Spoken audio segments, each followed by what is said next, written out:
चलिए अब यहाँ ध्यान दीजिए। पिछले क्लास में जो हम लोग को चल रहा था यहाँ पे current source to voltage source to current source, तो अगर उसका कंसेप्ट क्लियर होगा तो यहाँ पर इसका कंसेप्ट भी क्लियर हो जाएगा। बेसिकली हम लोग क्या करते हैं कि जो प्रोसेस हम लोग वहाँ पे किए थे उसी प्रोसेस को यहाँ पर रिवर्स करना है। रिवर्स करने का मतलब क्या, देखिए अगर यहाँ पे कोई भी करंट सोर्स गिवन है तो जाहिर सी बात है करंट सोर्स के साथ इंटरनल कहाँ रहेगा, पैरेलल में।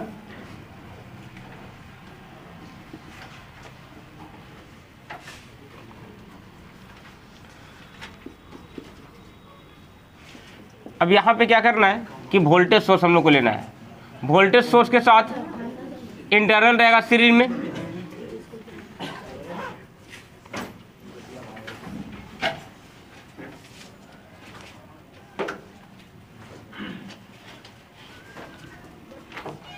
यहाँ देखिए यहाँ पे हम लोग को ऐसा होना चाहिए कि अगर यहाँ पे करंट सोर्स लगा हुआ है तो करंट सोर्स का यदि ओपन टर्मिनल रहेगा तो ओपन टर्मिनल के क्रॉस जितना वोल्टेज करंट सोर्स प्रोवाइड करेगा उतना ही वोल्टेज सोर्स को प्रोवाइड करना चाहिए ओपन सर्किट के बेसिस पे।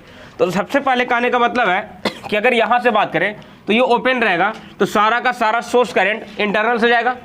अब इंटरनल में जाएगा तो एक्स वाई के बीच में दी ओपन सर्किट वोल्टेज की बात करें तो जितना इसमें ड्रॉप करेगा वही यहाँ पे मिलेगा। तो यहाँ पे कितना ड्रॉप करेगा तो करंट जाएगा आई एस और रेजिस्टेंस मिलेगा आर इंटरनल, तो कितना वोल्टेज मिलेगा, तो यहाँ पर जो वोल्टेज मिलेगा टर्मिनल वो मिल जाएगा I S into R internal, और यही यहाँ पे क्या रहेगा टर्मिनल वोल्टेज। अब ये टर्मिनल वोल्टेज हम लोग को वोल्टेज सोर्स में मिलना चाहिए जब ओपन सर्किट रहेगा तब। तो यहाँ पे अगर ओपन सर्किट रहेगा तो सबसे फर्स्ट बात है कि जब ओपन है तो कोई यहाँ पे करंट नहीं फ्लो करेगा। जब कोई करंट फ्लो नहीं करेगा तो इंटरनल में कोई ड्रॉप नहीं होगा। इसका मतलब कि यहाँ पर जितना वोल्टेज सोर्स का मैग्नीट्यूड रहेगा वो सारा का सारा यहाँ मिलेगा। तो जब हम लोग को यहाँ पे मैग्नीट्यूड चाहिए इतना, इसका मतलब कि यहाँ का मैग्नीट्यूड कितना होना चाहिए, इसके बराबर होना चाहिए। तो यहाँ पे हम लोग क्या करेंगे कि जो यहाँ से ई मिलेगा वो मिलेगा I S into R internal. अगर यहाँ पे इंटरनल की बात करेंगे तो जिस प्रकार से यहाँ पे same to same internal parallel में कनेक्ट है सेम वैल्यू यहाँ पे सीरीज में कर देंगे तो ये कन्वर्जन हो जाएगा वोल्टेज सोर्स में। अगर एग्जांपल की बात किया जाए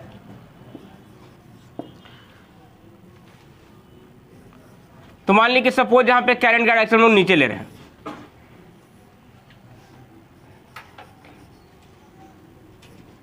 यहाँ पे इंटरनल का वैल्यू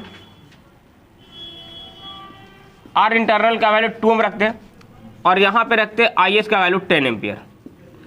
अब यहाँ पे देखिए तो एक्स और वाई दो टर्मिनल के बीच का निकालना है वोल्टेज सोर्स।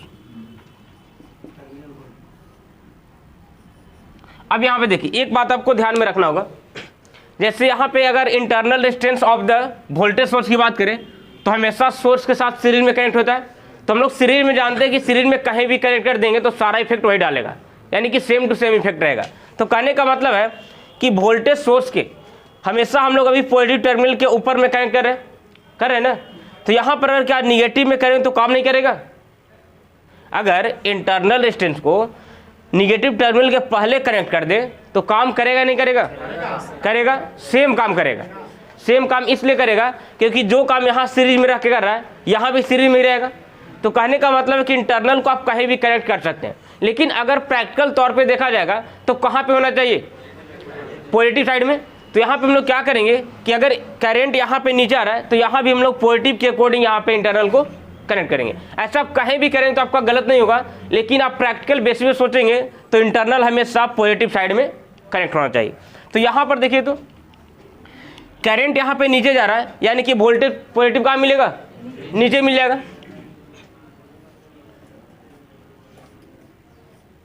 और यहाँ पे इंटरनल कनेक्ट हो जाएगा, ये मिल जाएगा x और ये मिल जाएगा y। यहाँ पर हम लोग को y से थ्रू करंट बाहर निकलेगा और यहाँ भी कहाँ से निकलेगा, y के थ्रू बाहर निकलेगा।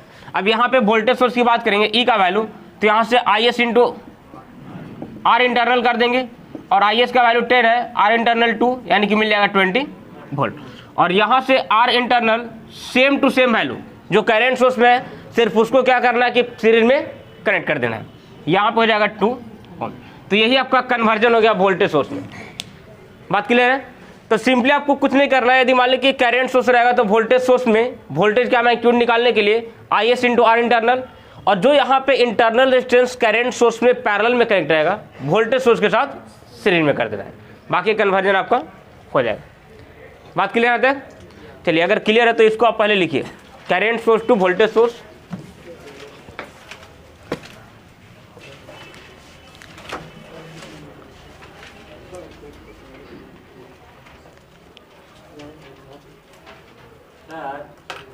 वोल्टेज रेजिस्टेंस के अक्रॉस लिखिएगा, टर्मिनल वोल्टेज कौन?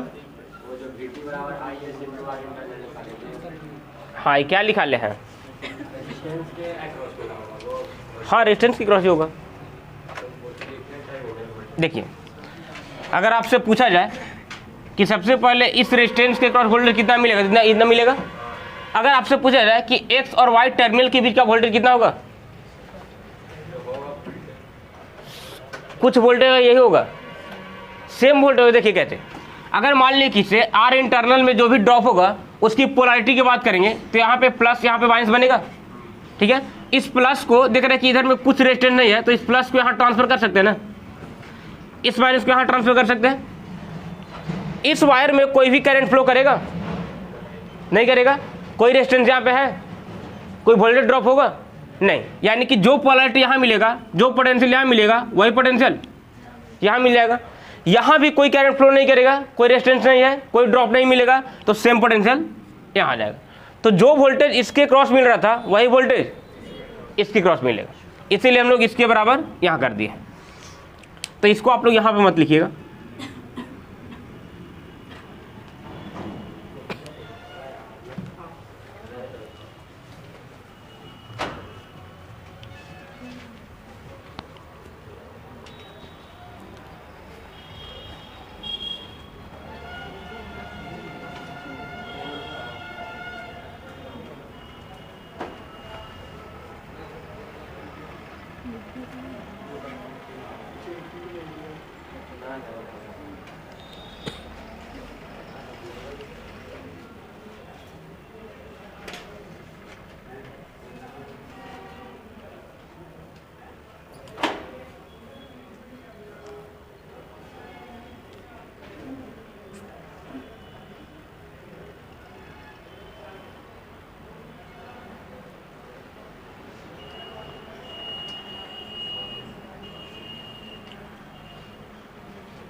एग्जाम्पल भी लिख सकते हो, कोई दिक्कत नहीं है।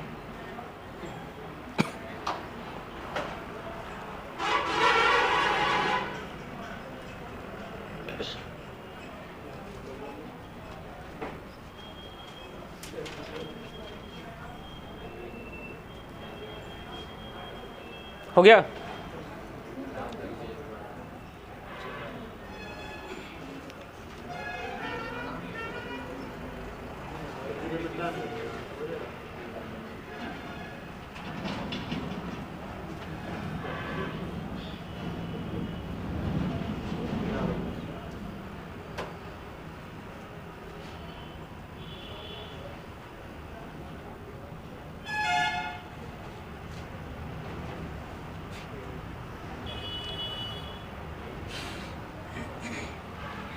चलिए यहाँ तक हो गया।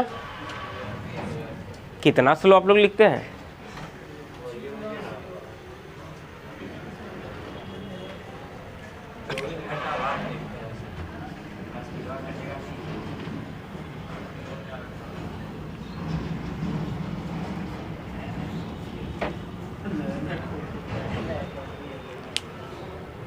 चलिए उसके नीचे लिखिएगा रूल फर्स्ट।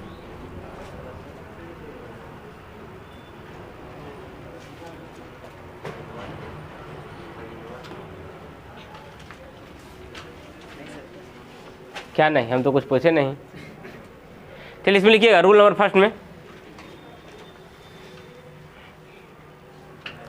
लिखिए,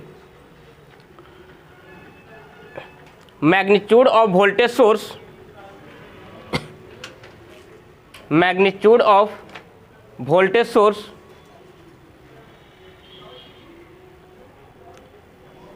is given by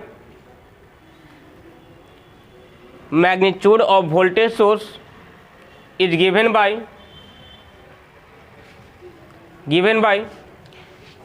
E equal to IS into R internal, given by E equal to IS into R internal, and internal resistance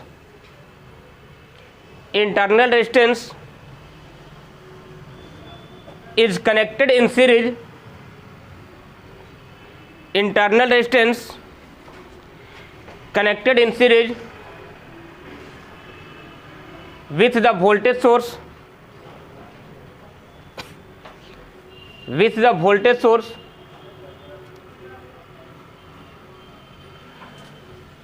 and whose magnitude is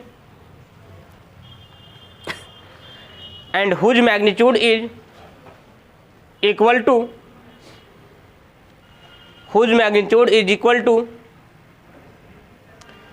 internal resistance of current source. Whose magnitude is equal to internal resistance of current source. Internal resistance of current source. Roll number second में लिखिएगा.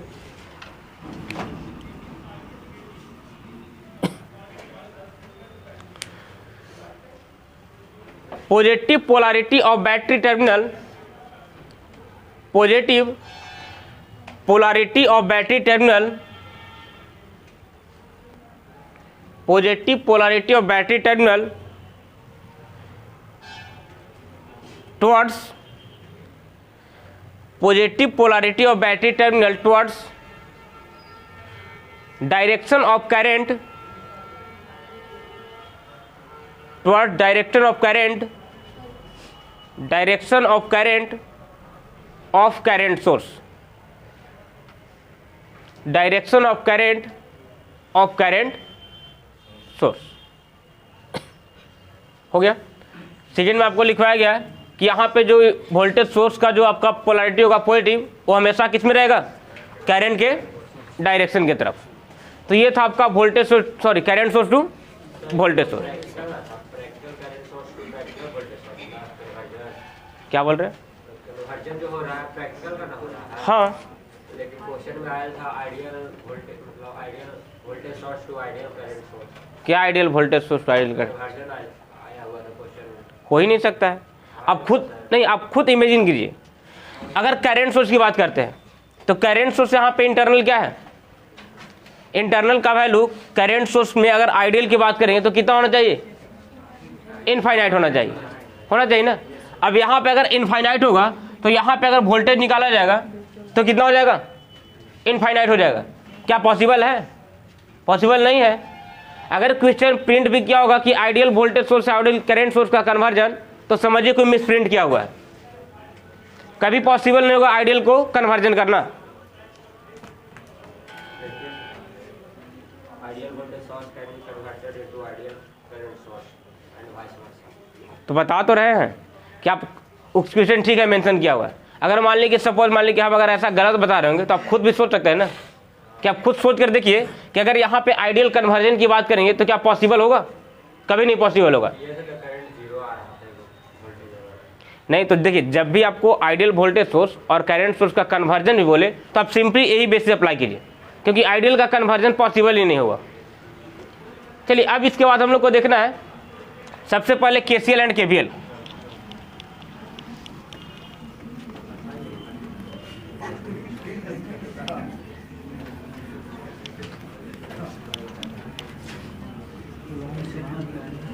चलिए एक note point में करके आप लिख लीजिएगा.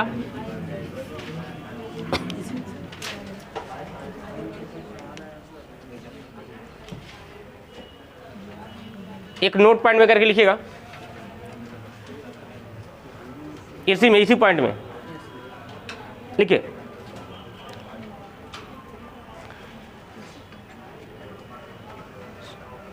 Source conversion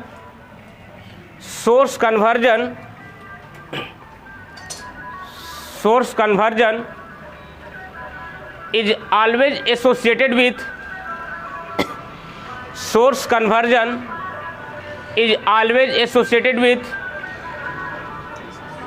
practical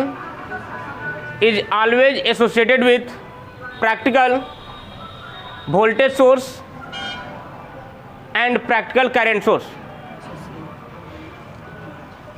Source conversion is always associated with voltage source and current source. Voltage source and current source.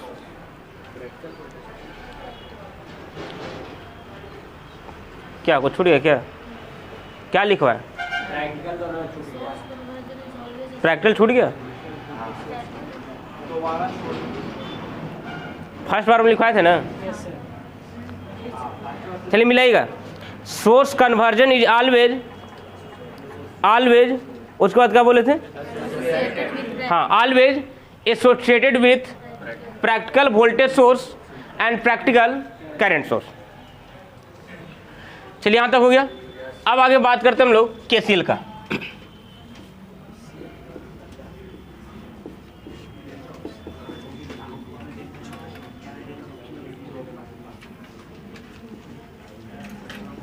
Kirchhoff's law में यहाँ पे दो लॉ होता है, केसीएल एंड केवीएल. तो सबसे पहले अगर हम लोग बात करते हैं यहाँ पे केसीएल का. अगर यहाँ पे केसीएल की बात करें तो केसीएल क्या कहता है?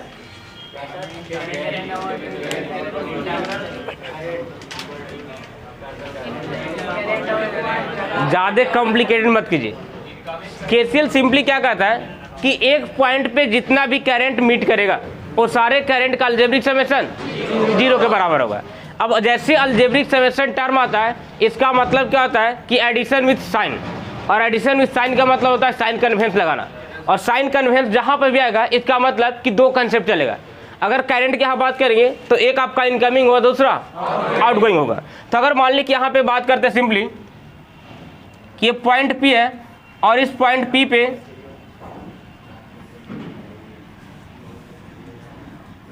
इस प्रकार से करंट आ रहा है.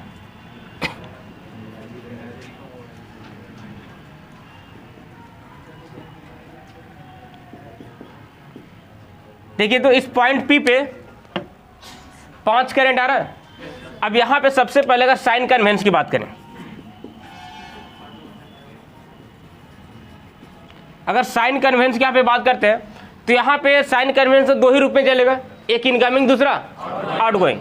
अब यहाँ पे साइन कन्वेंस का मतलब क्या होता है कि आप अपने अकॉर्डिंग जो कंफर्टेबल है उसको यहाँ पे ले सकते हैं. जैसे यहाँ पे दो ही चीज़ है, या तो आएगा नहीं तो जाएगा. अगर मान लें कि इनकमिंग को आप पॉजिटिव मान रहे हैं तो आउटगोइंग को निगेटिव लेना होगा, और यदि इसका उल्टा ले रहे हैं कि इनकमिंग को निगेटिव कर दे रहे हैं तो आउटगोइंग को पॉजिटिव करना पड़ेगा.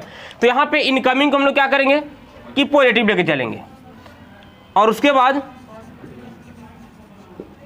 आउटगोइंग होगा इसको निगेटिव करके चलेंगे. अब यहाँ पे आपको केसीएल कर रहा है कि एक पॉइंट पे जितने भी करंट मीट कर रहा है सारे करंट का अलजेब्रिक समेशन 0 के बराबर होगा. यानी कि यहाँ पे देखा जाएगा तो I1 इनकमिंग है, I2 भी इनकमिंग है, और बाकी सारे क्या है आउटगोइंग. इनकमिंग को लेना है प्लस, यानी कि यहाँ पे करेंगे plus I1 plus I2 plus, क्योंकि अलजेब्रिक समेशन करेंगे ना. अब यहाँ पे I3 वैल्यू आपका आउटगोइंग हो रहा है तो माइनस होगा, तो ये ऐड किया जाएगा माइनस के साथ, यानी कि minus I3 plus minus I4 plus minus I5 equal to 0. अब यहाँ पे किया जाएगा तो देखिए, तो यहाँ पे क्या आएगा, ये जितना भी निगेटिव वाला टर्म है वो सारे के सारे निगेटिव टर्म दूसरे साइड में चला जाएगा, और दूसरे साइड में जाने के बाद बन जाएगा पॉजिटिव, यानी कि I1 plus I2 equal to I3 plus I4 plus I5. यहाँ से हम लोग कह सकते क्या कि समेशन ऑफ, देखिए I1 और I2 क्या हो रहा है, इनकमिंग हो रहा है. Summation of incoming current equal to summation of outgoing current. इसका मतलब क्या हो रहा है कि किसी एक पॉइंट पे जितना करंट आएगा उतना ही करंट बाहर निकल पाएगा. अब यहाँ पे अगर चार्ज के कंसेप्ट के बेसिस पे बात करें तो जनरली हम लोग जानते हैं कि जो भी करंट फ्लो करता है हम लोग सीधा से क्या बोलते हैं कि flow of charge is known as current. यानी कि अगर किसी भी पॉइंट पे या किसी भी ब्रांच में करंट अगर फ्लो कर रहा है, इसका मतलब कि चार्ज फ्लो कर रहा है। तो हम लोग देख रहे हैं कि जितना करंट यहाँ पे इस पॉइंट पे आ रहा है उतना ही करंट बाहर निकल पा रहा है। इसका मतलब ये कह सकते हैं ना कि अगर पी पॉइंट पे जितना चार्ज इनकमिंग हो रहा होगा उतना ही चार्ज बाहर निकल रहा होगा। क्या कुछ चार्ज, कोई चार्ज यहाँ पे कंजर्व किया जा रहा है? कंजर्व मतलब क्या, स्टोर किया जा रहा है या क्रिएट किया जा रहा है? नहीं किया जा रहा है। जितना यहाँ पे आ रहा है उतना ही आपको बाहर निकल रहा है। इसीलिए केसीएल होगा वो किस पे बेस्ड होगा?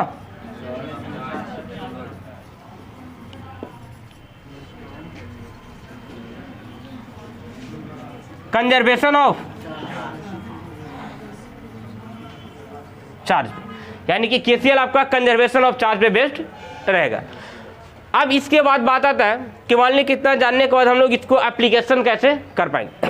तो अगर नॉर्मल कंडीशन में बात करें तो सपोज मान लीजिए कि इस पी पॉइंट पे यहां से करंट दिया जा रहा है कि 10 एम्पियर आएगा, यहां से करंट, और यहां पे अगर यहां से मान लेते हैं कि सपोज -5 एम्पियर करंट जा रहा है, नहीं इसको माइनस नहीं करते हैं, यहां पे करते हैं।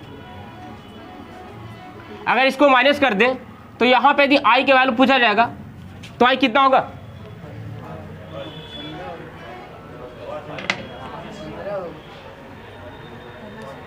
तो देखिए सबसे पहले आपको क्या, अगर पॉजिटिव वहां पे कर दे तो, चलिए इसको अगर पॉजिटिव कर दे तो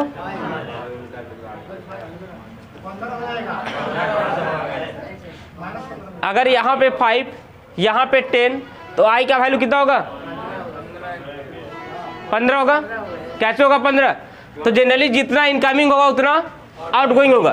तो हम लोग देख रहे हैं कि ये 10 एम्पियर और 5 एम्पियर दोनों इनकमिंग हो रहा है, तो सारे मिलकर के आउटगोइंग होगा।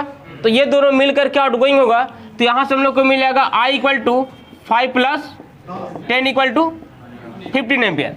अगर इसको माइनस कर दें, अब बताइए कितना होगा? पक्का?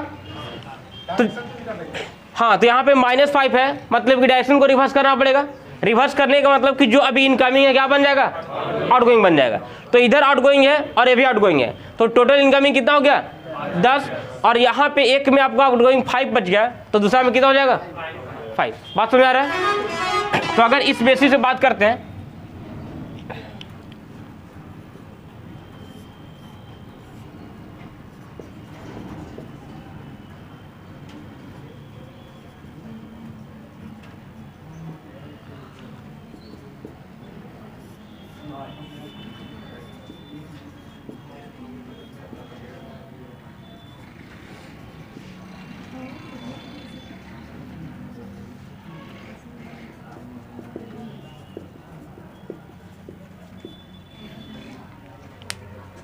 इसके आगे भी और भी हम लोग सर्किट पढ़ेंगे केसीएल का।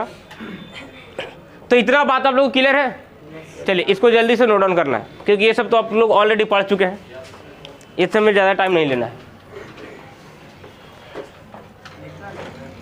हाँ लिखना है, फोटो नहीं खींचना है, इसको कॉपी में लिखना है।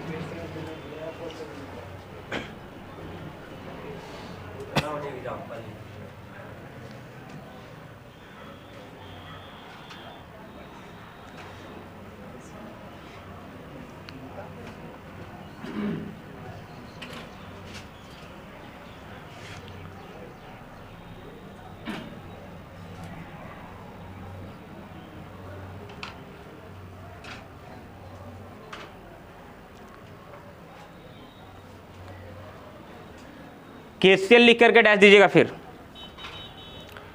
जैसे पॉइंट बन गया किरचॉफ लॉ, उसके नीचे केसीएल के भी लिख लेंगे और अगेन केसीएल लिख करके पॉइंट डालिएगा। हो गया?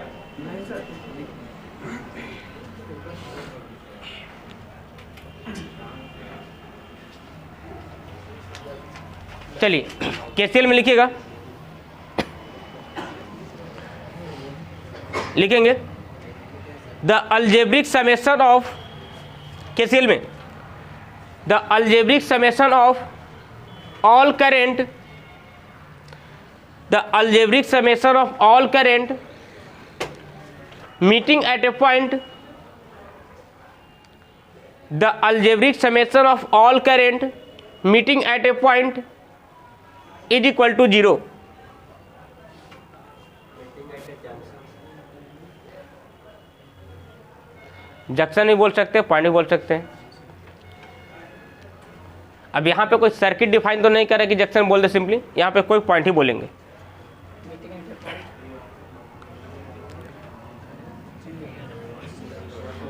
The algebraic summation of all current meeting at a point is equal to 0। The algebraic summation of all current meeting at a point is equal to 0। इसके बाद अब क्या करना है, पहले डायग्राम बनाना है, उसके बगल में साइन कन्वेंस, उसके बाद सारा चीज नोट डाउन करना है।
हो गया? नहीं, कुछ लोग लिख के बैठ गए इसलिए पूछ रहे हैं। लिख के बैठ गए, लिख ही नहीं रहे हैं। हो गया?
पॉइंट पे निकाल रहा है सर। किस पॉइंट पे? यहाँ आई पूछ रहा है, पॉइंट नहीं पूछ रहा है। इधर हो गया? चलिए, जिनका हो गया क्वेश्चन बनाइए।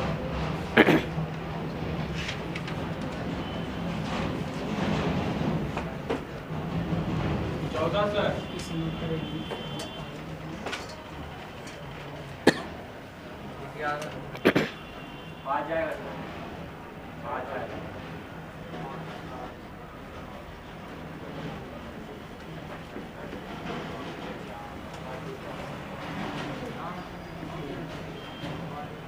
साहब जी क्या जा रहे हैं?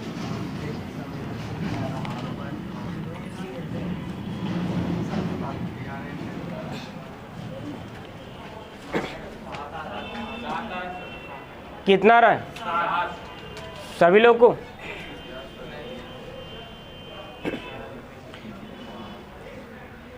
किन्हीं को ऐसा जो आंसर आ ही नहीं रहा है कुछ? 7 और किन्हीं का 7 के अलावे कितना?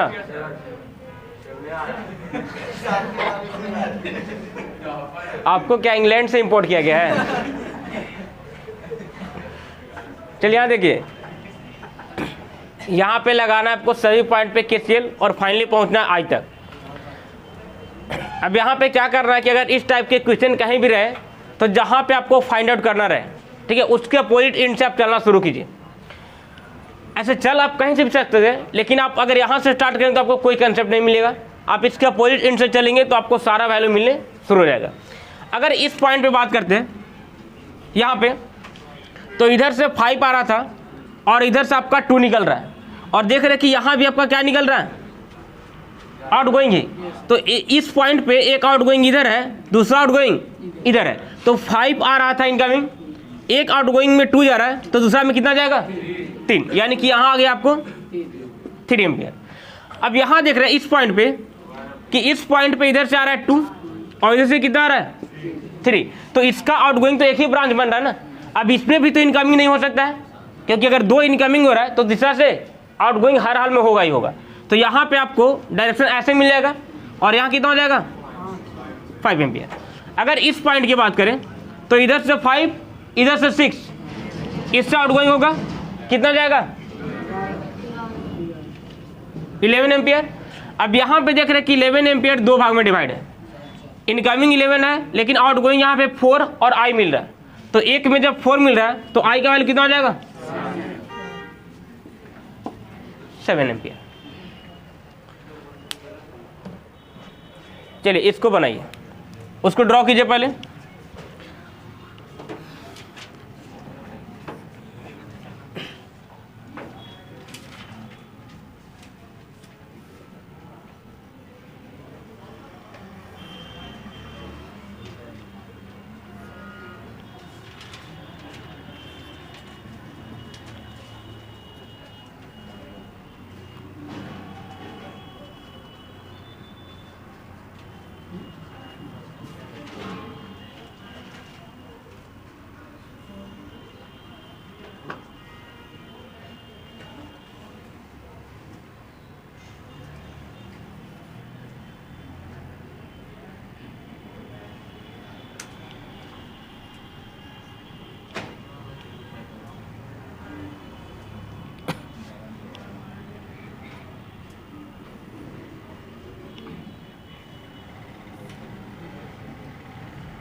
चलिए इसमें बताना है कि आई का वैल्यू कितना होगा।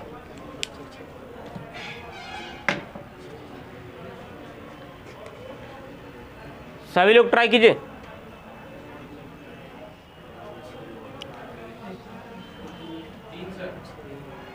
कितना? 3 एम्पियर? 9? 9 आएगा सर।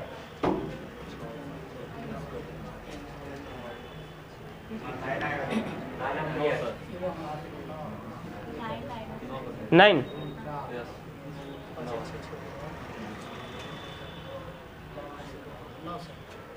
9?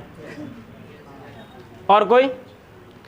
अच्छा, कितने लोग ऐसे जिनको ये नहीं समझ में आ पा रहा है कि ऐसे क्वेश्चन को कैसे सॉल्व करेंगे? कोई है ऐसे?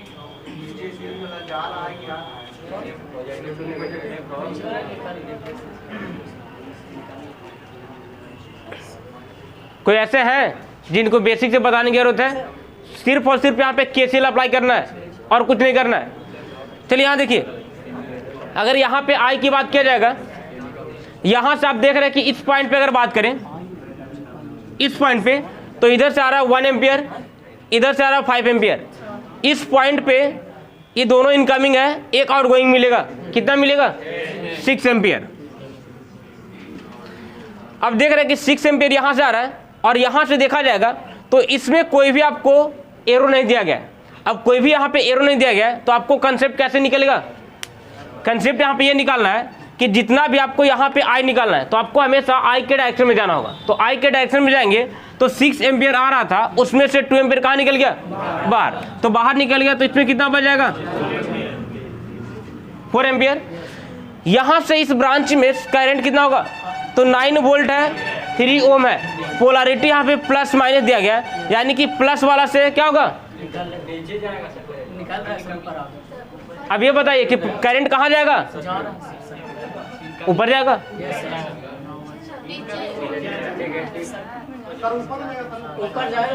कहाँ ऊपर से जाएगा?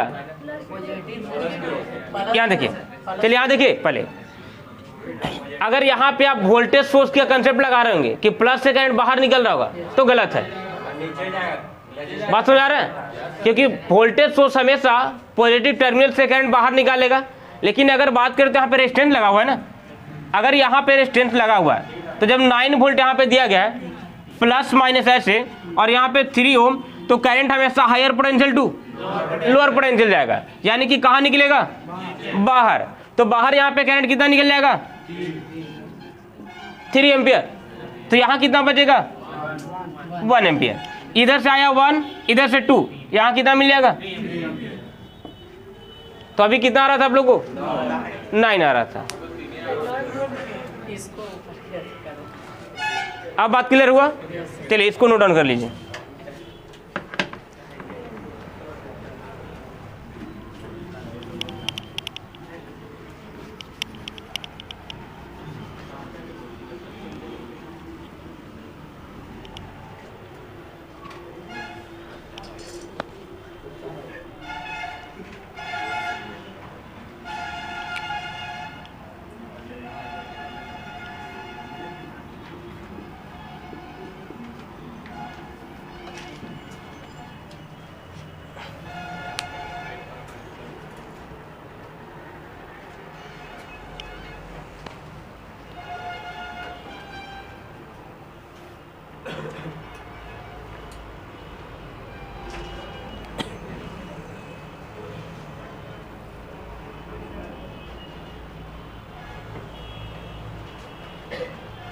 चलिए यहाँ तक हो गया। आप लोग सोच सोच कर लिखते हैं कि लिखे कि नहीं लिखे हैं?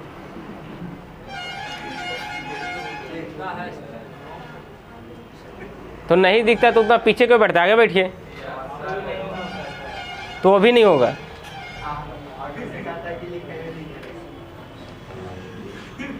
चलिए केवीएल पॉइंट बनाइए।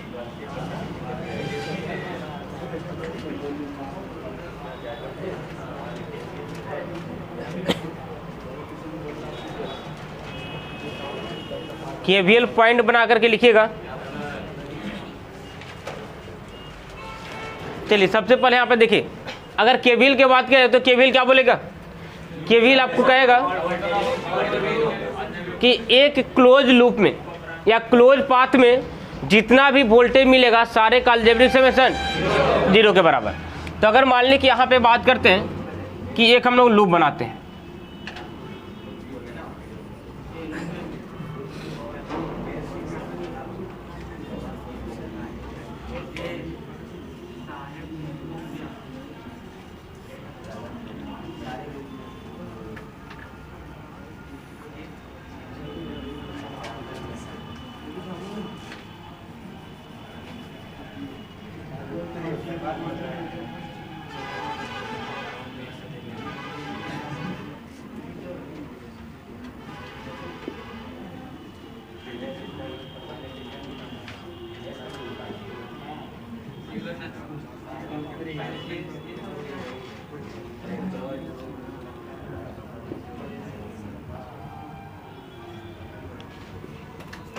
देखिए अगर इस लूप की बात किया जाएगा तो यहाँ पे देख रहे हैं किससे जो लूप बन रहा है, यहाँ पे बहुत सारे वोल्टेज मिलेगा।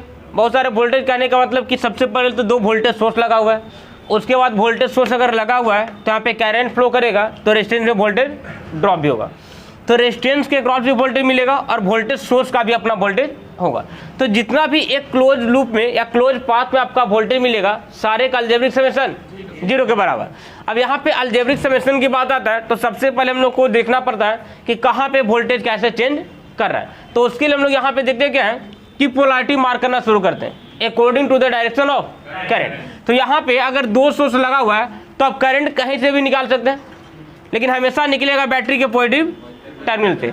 तो कहने का मतलब है कि आप किसी को सोर्स को रिफरेंस मान करके आप करंट बाहर निकालिए। अगर सपोज यहाँ से करंट आई बाहर निकालते हैं तो करंट जब ऐसे पहुंचेगा तो R1 में जो पोलैरिटी मिलेगा प्लस माइनस, यहाँ जो मिलेगा प्लस माइनस, यहाँ मिलेगा plus minus plus minus plus minus. कैसे मिलेगा देखिए, जैसे यहाँ पे करंट फ्लो कर रहा है तो सबसे पहले करंट यहाँ पहुंचेगा, उसके बाद यहाँ, यानी कि करंट हमेशा हायर पोटेंशियल से लोअर पोटेंशियल।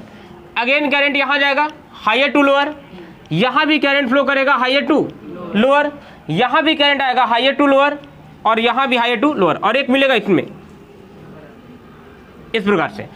जब इस प्रकार से हम लोग देख रहे हैं कि हायर टू लोअर हो रहा है तो यहाँ पे हम लोग क्या करते हैं कि हम लोग का जो कैलकुलेशन करने का मूवमेंट होता है, ठीक है, जो सीक्वेंस होता है उस सीक्वेंस के बेसिस पे डिसाइड करते हैं कि कहाँ पे आपका वोल्टेज ड्रॉप मिलेगा और कहाँ वोल्टेज राइज मिलेगा।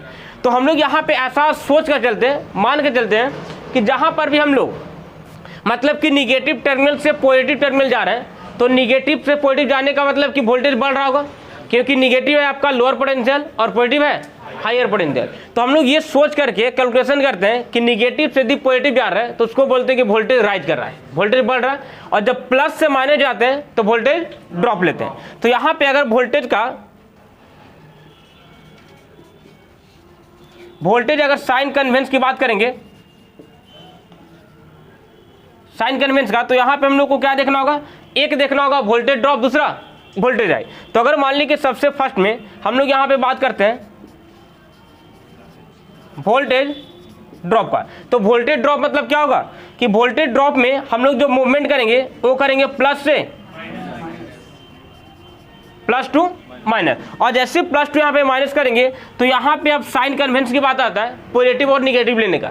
तो यहाँ भी हम लोग सेम अप्रोच कर सकते हैं कि अगर मान ली कि वोल्टेज ड्रॉप को आप निगेटिव लेंगे तो राइज को क्या लेना पड़ेगा, प्लस, और अगर मान ली कि ड्रॉप को ही प्लस ले लेंगे तो राइज को माइनस लेना पड़ेगा। तो यहाँ पे हम लोग ड्रॉप को क्या करेंगे कि माइनस लेके चलेंगे ताकि बाद में हम लोग कन्फ्यूजन नहीं हो। अब दूसरा यहाँ पे आता है वोल्टेज राइज। अगर वोल्टेज राइज की बात करें तो बेसिकली यहाँ पे क्या हो जाएगा, माइनस से प्लस जाएंगे। तो यहाँ पर जब माइनस से प्लस जाएगा तो यहाँ पे साइन क्या ले लेंगे,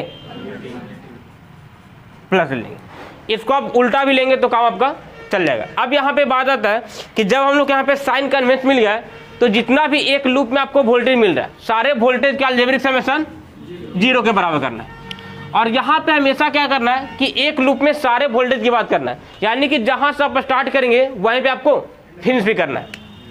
तो अगर हम बात करते हैं in loop A B C D A, अगर यहाँ पे अप्लाई अगर केवीएल करते हैं तो अगर यहाँ से स्टार्ट करते हैं तो सभी जगह करंट तो आई जा रहा होगा,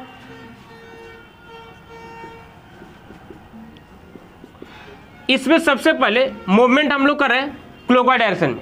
अगर क्लॉकवाइज डायरेक्शन मूवमेंट कर रहे हैं तो R2 में हम लोग मूव कहाँ से कहाँ कर रहे हैं, प्लस से माइनस, क्या मिलेगा, ड्रॉप मिलेगा, और ड्रॉप का साइन माइनस। लेकिन R2 के अक्रॉस जो वोल्टेज मिलेगा कितना मिलेगा, I इंटू आर, क्योंकि रेजिस्टेंस के अक्रॉस वोल्टेज होता है V equal to I into R, तो इसके अक्रॉस का वोल्टेज मिला I इंटू आर, और यहाँ पे हम लोग देख रहे हैं कि प्लस से माइनस जाने की वजह से वोल्टेज ड्रॉप कर रहा है और उसका साइन क्या लेना है, माइनस, यानी कि यहाँ पे कर देंगे माइनस I R2। उसके बाद नेक्स्ट आएंगे तो यहाँ पर हम लोग मूव कर रहे हैं इस प्रकार से, अप टू डाउन जा रहे हैं, यानी कि प्लस से माइनस तो अगेन ड्रॉप होगा, और यहाँ पे साइन कन्वेंस से क्या लेना है, माइनस, यानी कि इसको ऐड तो करेंगे लेकिन माइनस साइन के साथ, यानी कि I इंटू R3। उसके बाद प्लस अब यहाँ पे आते हैं तो ये जो वोल्टेज सोर्स मिल रहा है, तो ये वोल्टेज सोर्स की पोलैरिटी यहाँ पे प्लस है और यहाँ पे माइनस है, तो प्लस से माइनस जा रहा है, अगेन ड्रॉप किया, अगेन यहाँ पे साइन ले लेंगे -A2 प्लस। अब यहाँ पे आएंगे तो R4 में प्लस से माइनस जा रहा है, अगेन ड्रॉप किया, अगेन यहाँ पे हो जाएगा -I इंटू R4। R5 में भी ड्रॉप होगा तो plus I into sorry minus यहाँ पे I इंटू R5, अगेन यहाँ पे R6 में क्या मिलेगा, ड्रॉप मिलेगा, क्योंकि प्लस से माइनस जा रहा है तो मिल जाएगा -I इंटू R6। और वोल्टेज सोर्स यहाँ पे जो लगा हुआ है इसकी पोलैरिटी E1 की बात करेंगे तो ये है माइनस और ये है प्लस, तो हम लोग मूव जब ऐसे कर रहे हैं क्लॉकवाइज में तो माइनस से प्लस जा रहा है और माइनस से प्लस में क्या मिलेगा, राइज मिलेगा, यानी कि पॉजिटिव। तो यहाँ पे कर देंगे पॉजिटिव E1 और वहाँ पे R1 में क्या होगा, प्लस से माइनस जा रहा है तो ड्रॉप करेगा तो I इंटू R1, जहाँ से स्टार्ट किए थे वहीं पहुँच गए, क्लोज कंप्लीट इक्वल टू 0 कर देंगे। अब यहाँ से देखिए तो क्या रिलेशन निकल गया, यहाँ से रिलेशन की बात यदि बात करते हैं तो सबसे पहले क्या कर रहा है कि जितना भी वोल्टेज सोर्स का मैग्नीट्यूड है, सारे वोल्टेज सोर्स के मैग्नीट्यूड को एक साइड रखेंगे और जितना भी रेजिस्टेंस ड्रॉप है सारे को दूसरे साइड। तो यहाँ पर देखा जाएगा तो E1 प्लस में आ रहा है और यहाँ पे E2 माइनस में आ रहा है, तो यहाँ पे बैच गली कर सकते हैं E1 minus E2 equal to सारे रेजिस्टेंस में आपको माइनस मिल रहा है, दूसरे साइड यहाँ क्या बन जाएगा प्लस, यानी कि I R1 plus I R2 plus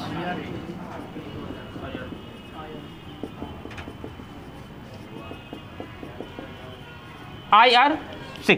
अब यहाँ पे अगर देखा जाएगा तो इसको क्या लिख सकते हैं बताइए, ये जो E1 माइनस E2 है इसको क्या लिख सकते हैं,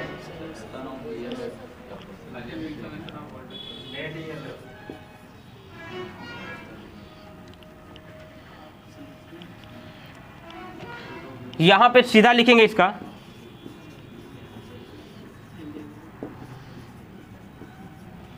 algebraic sum of voltage source. Algebraic sum क्यों लिखा जा रहा है, क्योंकि इसकी पोलैरिटी इससे रिवर्स में है, इसीलिए वहां पे वैल्यू क्या हो रहा है, माइनस में हो रहा है। अगर यहाँ पे ऐसा होता कि इसका पोलैरिटी इसके अकॉर्डिंग सीरीज में कनेक्शन होता, जैसे माइनस प्लस रहता तो प्लस से माइनस कनेक्ट करते तो सीरीज में होता, तो यहाँ पर E1 प्लस E2 मिल जाता, इसीलिए यहाँ पर E1 माइनस E2 आ रहा है। तो algebraic sum of voltage source कर देंगे इक्वल टू कर देंगे समेशन ऑफ IR ड्रॉप, इतना हो जाएगा। अब यहां से हम लोग को क्या समझ में आ रहा है कि अगर यहां पे जितना भी वोल्टेज सोर्स की बात करें तो जितना भी वोल्टेज सोर्स वोल्टेज सप्लाई कर रहा होगा सारे के सारे वोल्टेज रेजिस्टेंस में ड्रॉप किया जा रहा है, पहला चीज। अगर दूसरी बात यहां पे बात करें तो हम ये कह सकते हैं ना कि जितना यहां पे एनर्जी सप्लाई ये दोनों मिल करके कर रहा होगा वो सारे के सारे एनर्जी कौन कंज्यूम कर रहा होगा, जो रजिस्टर लगा हुआ है। तो जब सोर्स जितना एनर्जी सप्लाई दे रहा है वो सारे के सारे एनर्जी ये रजिस्टर कंज्यूम कर ले रहा है, तो क्या इस सर्किट में कोई एक्स्ट्रा एनर्जी का क्रिएशन हो रहा है या कोई एक्स्ट्रा लॉसेस हो रहा है एनर्जी का, नहीं हो रहा है। तो कहने का मतलब क्या हुआ कि कौन से लॉ पे बेस्ट होगा,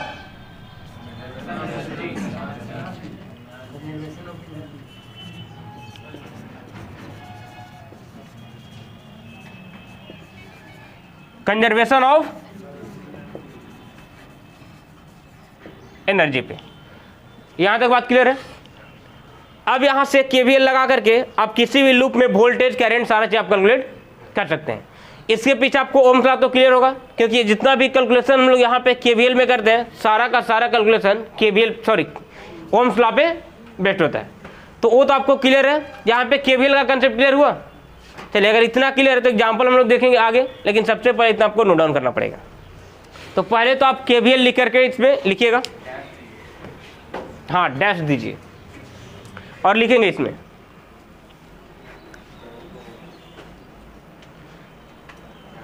केवीएल में लिखिएगा the algebraic summation of all voltage, the algebraic summation of all voltage, the algebraic summation of all voltage in a loop or closed path, in a loop और close path is equal to 0,